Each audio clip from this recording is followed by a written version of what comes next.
the horse-drawn coaches from London to York. And these staging places were places of trade, and it was also there were also places for people to sleep, hence the inn. But people would be buying things to take on their journey. Could be a piece of bread, could be a piece of cheese, could be meat, could be this, could be that. And the innkeeper of the Bell Inn, Mr. Cooper, he did a good trade with these people on the coaches. And one day a lady came to him from Melton Mowbray, it's quite a distance from Stilton actually, and said to him, Mr. Cooper, I have a new cheese, and it's a blue cheese. He said, a blue cheese? Did you paint it? No, no, no. It has mold in it. Mold in it? Woman, what are you thinking? I don't want moldy cheese. No, no, no, Mr. Cooper. It's a great new thing. It's coming in from France. From France? Even worse. So he tasted it, liked it, started to sell it in the inn and to people on the coach. It became known as the cheese from Stilton, or Stilton for short. And the rules that now govern the making of Stilton tell you that it can only be made in 3 counties in England: Derbyshire, Nottinghamshire, and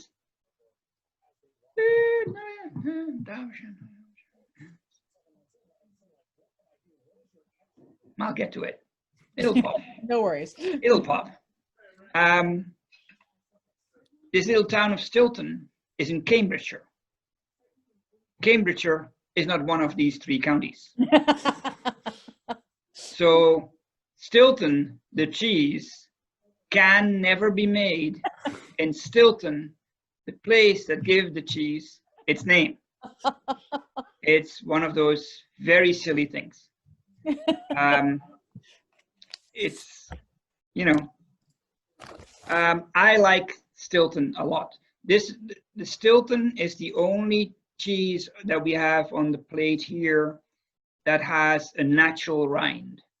All the other cheeses are wrapped in aluminum foil as they are aging. This cheese is aged almost like an English cheddar, a truckle, which is a cylinder. It's exposed to natural air, and it forms a natural rind. That's different from any other of the cheeses that we've tasted.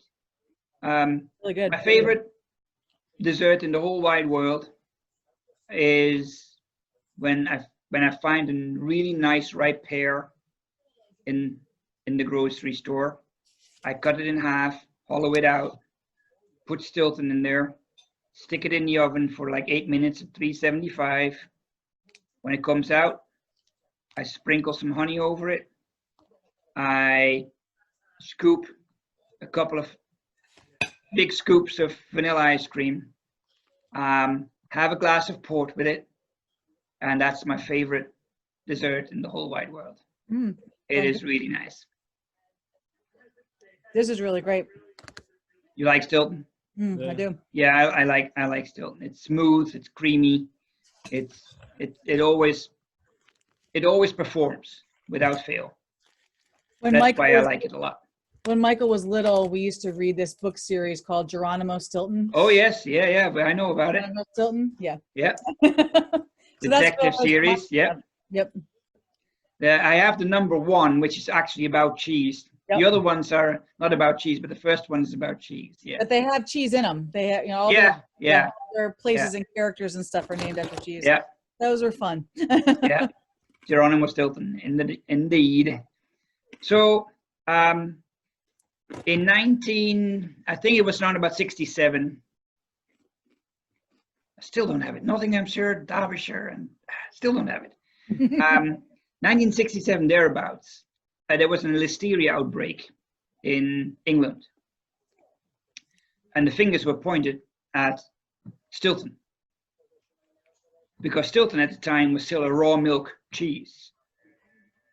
the government then decided that it was no longer allowed to make raw milk Stilton. Later it was discovered it had nothing to do with the cheese, but the harm was done, no more raw milk Stilton. For the last 10 years or so, there's been a movement to bring back raw milk Stilton. But the rules very specifically say it has to be pasteurized. If you do anything else, you can't call it Stilton. So there was pressure put on the board. There's a board of the Stilton board to allow raw milk. No. We're not going to do that again. You know what happened in 1967.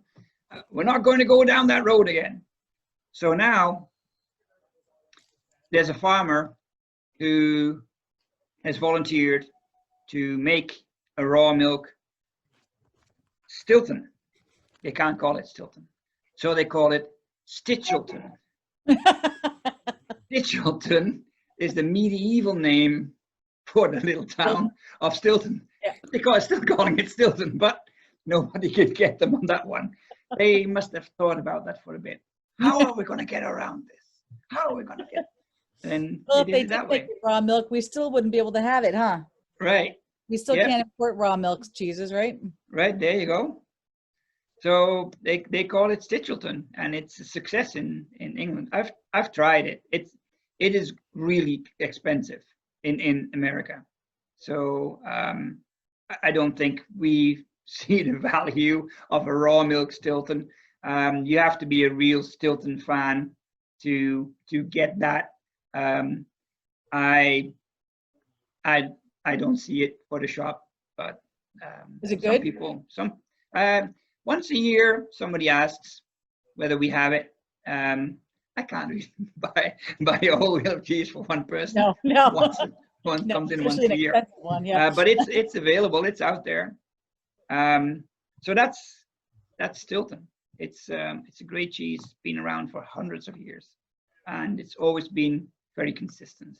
I like Stilton.